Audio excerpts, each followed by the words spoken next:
On attend, et c'est essentiel, la durée de l'inéligibilité, et on rappelle pour le moment que cette inéligibilité a été prononcée avec exécution immédiate pour Marine Le Pen, et certains de ses co-prévenus, quand je dis certains, je ne sais pas si Alexandre Chevaux est toujours là d'ailleurs, il nous dira, parce que ça concerne également Monsieur Alliot. C'est très important de savoir si Louis Alliot est frappé par cette inéligibilité, et ce pour deux raisons. Alors 6 mois ferme plus 3 ans d'inéligibilité pour Louis Alliot. Donc voilà, ça c'est une information, 6 mois ferme et 3 ans d'inéligibilité, mais pas immédiate. Alors ça c'est très intéressant, mais pas immédiate pour Louis Alliot. Donc 6 mois ferme, donc c'est une peine, c'est une peine aménageable. Si l'inéligibilité n'est pas immédiate, ça veut dire que Monsieur Alliot garde sa mairie de Perpignan, et ça veut dire qu'il peut être une alternative pour la présidentielle. Parce que ce que disait à l'instant Gilbert Collard, lorsque je lui ai posé la question tout de suite, est-ce que immédiatement on pense à Jordan Bardella comme le porte-drapeau du Rassemblement national en 2027, vous avez vu que Gilbert Collard a dit il y aura sans doute questionnement au sein du parti. Il a dit Monsieur Alliot a toutes les qualités requises, et c'est vrai que Louis Alliot est un maire et qu'il a de l'expérience, et que ce que peut-être certains craindront si Jordan Bardella est le porte-parole du Rassemblement national, c'est sa jeunesse et c'est son manque d'expérience. J'imagine que c'est ça qui lui sera peut-être opposé. Donc en tout cas, c'est vraiment une information primordiale que je vous donne là. Louis Alliot garde sa mairie de Perpignan, sauf erreur de ma part, bien sûr, mais comme l'inéligibilité n'est pas immédiate, je le traduis comme ça. Et puis, parallèlement, il pourrait se présenter à une élection présidentielle. On est avec Serge qui voulait réagir. Serge. Oui, enfin, parce que ça fait une bonne demi-heure que j'attends. Oui, vous savez, on attend. Oui, mais c'est pas grave. Non, mais je vous en prie. Je voulais justement échanger avec Maître Collard, mais il est parti. Alors, oui. Si c'est possible, comme il est demain matin avec vous, vous pouvez me rappeler demain matin et je lui dirai ce que je pense. En attendant de le rappeler, si vous pouviez déjà nous dire ce que vous pensez, ça nous arrange, puisqu'on a intérêt à vous écouter. Oui. Ce que je pense, d'abord, je trouve inadmissible ces propos de Maître Collard, parce qu'il est avocat. Il se permet de critiquer une décision de justice. Une décision de justice, moi j'ai toujours entendu qu'on n'a pas le droit de la critiquer. Moi je partage pas votre avis. On a le droit de la commenter, mais pas de la critiquer. Non, mais moi je partage pas votre avis. Je partage pas votre avis. Je vois pas. On a le droit de tout critiquer. Vous savez, non, il y a des. Et on a le droit de tout commenter. Si on a le droit de tout commenter, ça s'appelle la démocratie. Donc on a le droit de tout commenter. Je suis d'accord, sauf qu'en matière de justice, il y a des principes et on doit les respecter. Surtout quand on est avocat comme Maître Collard. Si personne n'avait critiqué la décision du capitaine Dreyfus, il serait mort à l'île du diable. Et c'est parce que des voix se sont élevées à l'époque, et notamment Émile Zola, qu'on a pu pallier cette erreur judiciaire. Si vous êtes d'accord avec moi, tant mieux. Voilà. Autre chose que je voulais dire, moi j'en reviens maintenant à Madame Le Pen. Oui, je vous en prie. À Madame Le Pen et à la justice, et surtout à la justice. Quand Maître Collard il dit que c'est 3 juges qui ont décidé de l'avenir donc des justiciables, non, c'est pas vrai. Le procès, avant qu'on en soit arrivé au tribunal, il y a eu ce que j'ai dit tout à l'heure. Il y a eu des dizaines, peut-être des centaines, je sais pas, de policiers, de magistrats qui ont fait tout un tas de travail. Alors, qu'on arrête de salir la justice, comme l'a fait Maître Collard, parce qu'il dit le dossier il est vide. Alors, si le dossier il était vide, Madame Le Pen et les autres, ils ne seraient pas condamnés. C'est tout. C'est inadmissible. C'est inadmissible. En tout cas, j'ai pas tout à fait fini. Je vous en prie. Et après, je voulais dire une chose. On nous parle des enquêtes d'opinion. Moi, j'ai 70 ans. Je n'ai jamais été appelé par quelque institut de sondage pour me demander mon opinion. Alors moi, je veux bien qu'on nous sorte à chaque fois, il y a eu une enquête d'opinion sur ceci ou sur cela, mais de toute façon, les sociétés d'opinion, ils ont un listing. Et ils utilisent toujours le même listing. Donc comment voulez-vous qu'il y ait une démocratie et une transparence là-dedans ? Voilà. Bon, j'entends ce que vous voulez dire. Ce que vous voulez dire que les enquêtes d'opinion favorables à Madame Le Pen ne sont... Non, pas spécialement. Attendez, pas spécialement mais là, Madame Le Pen. C'est pas vraiment le sujet, là. C'est pas le sujet. Le vrai sujet, que pose, à mon sens, cette décision qui est d'une grande violence politique, c'est que... Non, elle n'est pas d'une grande violence. Si vous me permettez que... Si vous terminez... Quand on a mis les mains, attendez... Si vous donnez une chance à ma démonstration... Oui. Quand on a mis mais non, il n'y a pas de pot de confiture. Il y a pas de... Mais est-ce que vous pouvez me dire ce qu'on reproche à Madame Le Pen ? Oui, d'avoir utilisé des employés du Front National à l'époque et payés par le Parlement européen. C'est inadmissible. Mais c'est pas exactement ça, monsieur. Ah bah attends. C'est pas exactement ça. Ce sont des assistants parlementaires c'est ce que je viens de dire. Qui étaient. Oui, mais vous parlez d'employés. C'est pas pour faire le ménage. Je veux dire. Mais attends, un employé, il fait pas que le ménage, non ? Mais j'entends bien. Mais ce sont ce sont des assistants parlementaires payés par le Parlement européen, qui effectivement convenaient que la frontière est poreuse entre le fait de travailler pour un député européen qui est à Strasbourg, mais qui est également très souvent à Paris. Donc déjà sur le fond, moi je vous assure, sur le fond, je vois très bien comment ça se passe. Les frontières sont poreuses, donc tu bénéficies d'un système, effectivement, qui n'est pas très clair, je vous l'accorde bien aisément.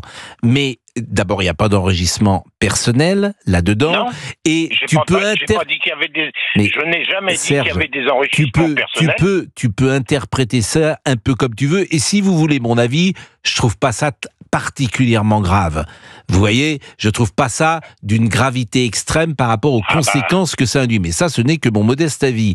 Et ensuite, vous avez 3 juges qui prennent une décision pour notre démocratie qui me paraît la mettre en difficulté. Pourquoi ? Parce que c'est ce que disait Monsieur Collard, et je me range à son avis.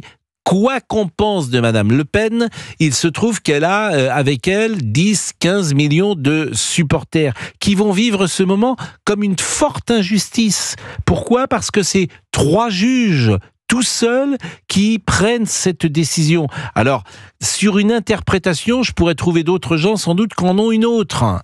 Donc je pense là qu'elle soit condamnée. Pourquoi pas ? Qu'on mette une peine d'inéligibilité, je pense que ça ne favorise pas notre démocratie. Ce n'est que mon modeste avis, Serge, et je ne cherche pas à vous convaincre. Non, mais je suis pas d'accord avec ce que vous dites. Quand vous dites 3 juges, c'est pas 3 juges. Au final, c'est 3 juges qui ont jugé. C'est 3 juges qui ont jugé. Mais avant...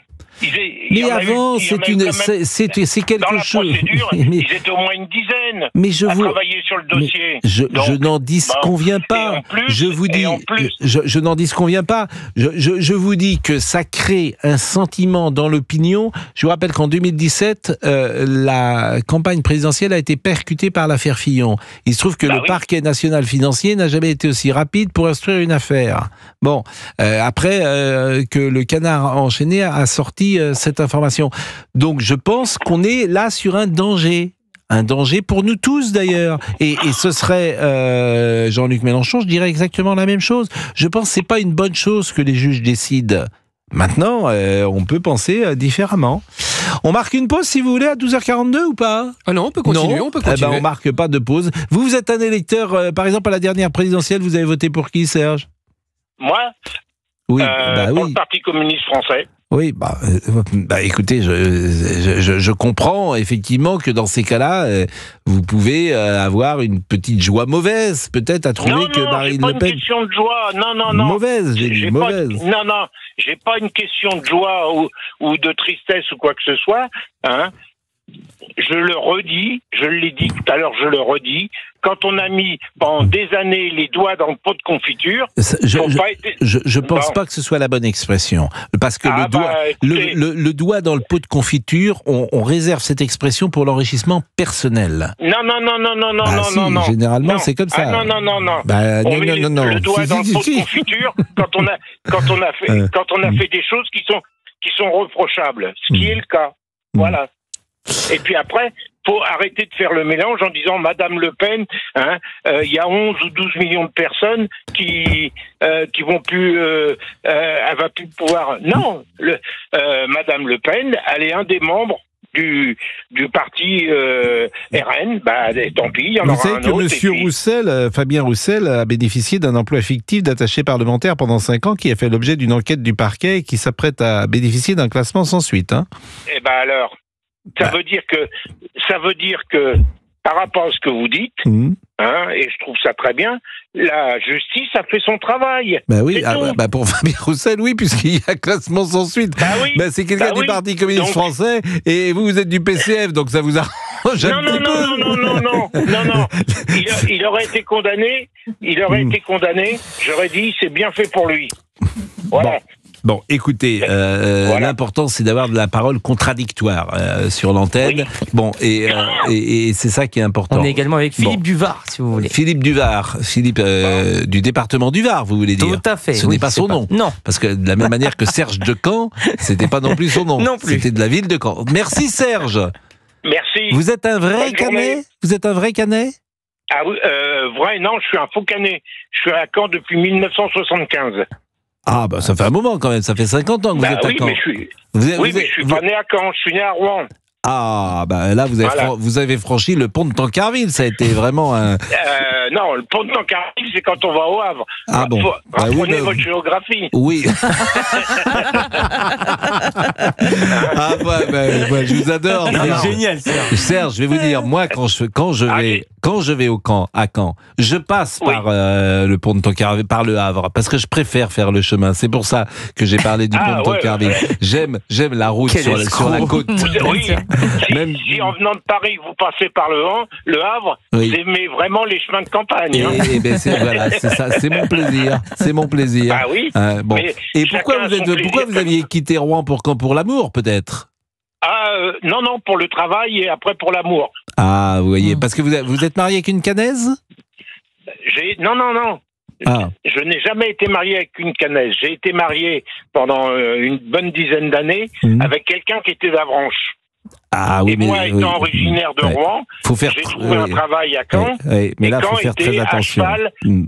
Était à cheval entre Rouen et Avranches. Mais les jeunes filles d'Avranches, il faut faire très très attention. Elles sont réputées... Pourquoi elles sont très gentilles. Même si je ne suis pas avec elles sont très gentilles. Elles sont réputées pour des séductrices, croyez-moi. Et vous êtes toujours avec votre épouse? Votre épouse, je dis, vous êtes toujours en concubinage? Je suis avec elle. Ah bon, vous voyez, c'est ce que je vous disais. J'ai divorcé 3 fois. Vous disiez que vous n'étiez jamais marié. Pourquoi vous avez non. J'ai compris que vous n'étiez jamais marié. Vous avez divorcé 3 fois? J'ai été marié 3 fois. Et là, je suis remarié depuis 6 ans. Oui. C'est mon 4e mariage. Et voilà. Vous auriez dû divorcer avec le Parti communiste. Ça aurait peut-être été... Je blague. Je vous taquine. J'ai l'humeur taquine. 4 mariages. Et vous avez combien d'enfants? 8. Non. Oui. Quand on parle avec les gens, c'est merveilleux. Enfin, c'est pas fréquent quand même. Vous avez 8 enfants? Oui. Vous êtes sûr? Je sais. Oui. Mais comment ils s'appellent vos enfants? Mon aînée s'appelle Annabelle. Elle a pris 50 ans l'année dernière. Oui. Après, il y a son frère Samuel. Oui. Qui a 48 ans. Oui. Après, il y a son frère David. Oui. Qui lui a 82. Oui, c'est tous les 2 ans la période de reproduction chez vous. 2-3 ans. 2-3 ans un enfant, c'est bien. Voilà. Et puis après. Et après, j'ai une fille, Alice, qui est née en 92. Oui. Vous voyez, j'ai eu un blanc. Un blanc. Si je puis dire. Ah oui. Oui, entre-temps. Je comprenais pas. J'ai eu un blanc, d'accord. Une période de creux. Après, j'ai mon autre fille Romane, qui elle est née en 94. Donc là, vous aviez déjà 40 ans. Bah oui, mais Annabelle, ma fille aînée, quand je l'ai eue, j'avais tout juste 20 ans. Bien oui, ça j'ai forcément. Oui. Et après Romane, il y a eu qui? Il y a eu son frère, Marin. Bien, c'est des jolis prénoms en plus, tout ça. Marin, Romane, c'est des jolis prénoms. Et puis Et après,